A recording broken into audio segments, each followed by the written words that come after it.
What is up, you guys? We are out here in Nebraska, and or Omaha, Nebraska, and I just gave a 15-minute conversation on just brand authenticity, creativity, self-identity, and the importance of all of this as it relates to just new perspectives in your business. Some of my presentation notes or things that I did to prepare in advance were working on slides. I want to just kind of give you guys some advice and have a quick conversation just on that experience, and I guess how you can take away something from yourself and maybe prepare yourself. So I guess if you're doing public speaking, I think like anybody believes, it's nerve-wracking, man. And I think that the more you're able to prepare before you do the speech, the easier the speech becomes. In my case, I waited a few days before working on the slides and waited a few days before working on the presentation, which I think worked out well because it was a familiar topic.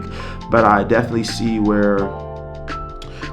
the importance of doing the work beforehand and really making sure you prepare not just a few days in advance, but almost even weeks in advance if you want to be comfortable. I think what makes a great presenter or a great presentation is the fact that you're having a conversation and not teaching a lecture. It's not a class, it's really a conversation. And I think that the more familiar you can be with the subject matter, the more comfortable you can be as a speaker, the more comfortable that you'll be on stage as well, and the more effective you'll communicate your message. So I guess my first word of advice or just perspective that I learned as a result of this, and some things you can take away, is that you really have to be prepared and know your slides in advance. Not just know your slides, but know your talking points, and really use the slides and the points that are on the slides as points of conversation, so that way you can flow naturally. It's not, like I said, you're not reading to them, you're not lecturing to them, you're having a conversation, and the slides are really to just bring up certain moments and bits. The next thing that I really learned, and I think that anybody can take away from, is really the importance of meditation before you hop into these presentations. I think it can be nerve-wracking. It's very nervous. Public speaking is very difficult, especially if you don't do it a lot, and doing it in front of hundreds of people is not easy. I feel like that's not a very easy feat that a lot of people get over. I really want to emphasize the importance of meditation and calming those jitters down before you hop on stage. For me, sorry, my alarm's going off because I have a flight this morning. But for me, I was really nervous beforehand. I didn't know what to expect. I do comfortable in big settings, but in this case, I was like, man, I did not know what to expect going into just this conversation. I'm comfortable around people who look like me, especially with people who support me in my race and ethnicity. But in this particular conversation, just with so many people, I think it was 200 or 300 folks that I'm talking to, it just was, it's always a little nerve-wracking. So I really want to emphasize the importance of meditating beforehand, making sure you calm your nerves down, clear your mind, and really just reassure yourself that you're going to go up there and do good. Like I said earlier, it's a conversation. I think that, like how I'm talking to this camera right now, being able to talk to a crowd of people in that same way, just share your sentiment and your experience, is really powerful, and it'll resonate with people.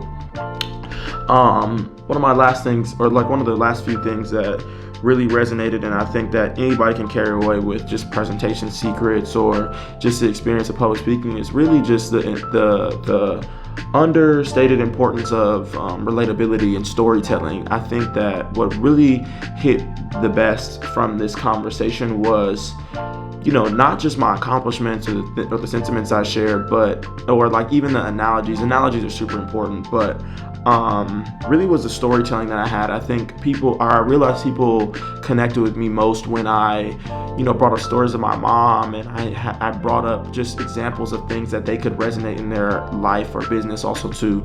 I think that it's really important to include these stories because it just gives a different level of perspective outside of one particular example, and allows people to kind of put themselves in their shoes when it comes to your stories and the lessons that you're trying to teach. People connect with emotion, and they remember pictures, they remember the different experiences that you make them have. So as much as you can connect with people with stories, I think that's the most effective way to emotionally connect with the people that are listening to you. So lastly, if I had to say anything that would resonate super well with me, it would be the importance of just using fun subject matter to lighten up the mood when it comes to presentations. For me, one of the most powerful things I talked about in this last presentation was a book called Who Moved My Cheese, and it's a 30-minute read. I think it's great for any entrepreneur, business owner, etc. And it really just, in the book, for those who don't know, discusses or looks at the power of like change and adjusting, and the fact that if you don't adjust, you will not survive. But I think there are fun ways to integrate things from these books and the things that you learn to, make people feel comfortable in your presentation and really understand the point of the conversation. So in the case of Who Moved My Cheese, the analogy I used, what I was talking about is change. And, instead of being like, hey, you guys got to change, you got to do X, Y, and Z, I said, you guys got to go out there and get some more cheese, because it's not about finding more cheese. It's about adjusting with change. And I think that, like I said, that lightens up the mood and helps people really understand the analogies you have and the stories that you're telling, and really just resonate with your subject matter. I learned a lot from this public speaking experience. I definitely think that, there's a lot of worlds in which I practice more and get better. I hold myself to a high standard, but I also am patient with myself in the fact that it takes time to grow, and it takes time to be a leader, and it takes time to learn to speak, and that's something that I'm working on right now. But I'm really thankful for the experience. I'm thankful for the opportunity to learn. I'm thankful for the opportunity to read and the resources that I've had in my life.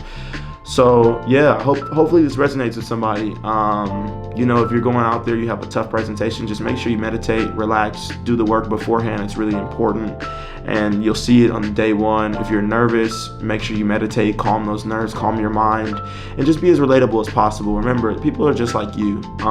They want to see themselves in you. So the more relatable you can be, the more motivating you can be, and the more experiences that you can share that people will resonate with emotionally, I think the better you'll do. So I hope you enjoyed. Hope this helps somebody. We out.